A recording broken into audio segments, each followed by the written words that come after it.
शहरात गस्त घालत असलेल्या पथकाला मिळालेल्या माहितीवरून एका आरोपीला अटक करून त्याच्या घरातून 3 घातक लोखंडी तलवारी जप्त करण्यात आल्याची घटना घडली।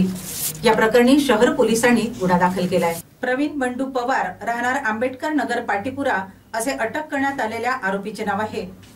स्थानिक गुन्हे शाखेचे पथक आरोपीच्या शोधात गस्तीवर असताना त्यांना माहिती मिळाली की पाटीपुरा परिसरात प्रवीण पवार या व्यक्तीने काहीतरी गैरकृत्य करण्याच्या तयारीत घरामध्ये लोखंडी तलवारी आणून ठेवल्या आहेत। या माहितीवरून पथकाने तातडीने पाटीपुरा परिसर गाठले। यावेळी एक व्यक्ती संशयितरित्या उभा असल्याचे आढळून आले। त्याला थांबवून चौकशी केली असता तो प्रवीण पवार असल्याचे लक्षात आल्याने त्याला ताब्यात घेऊन त्याची चौकशी केली। त्यानंतर त्याच्या घराची झडती घेतली असता घरामध्ये 3 तलवारी आढळून आल्या। या तलवारी जप्त करून आरोपी आणि तलवारींना यवतमाळ शहर पोलिसांच्या स्वाधीन करण्यात आले।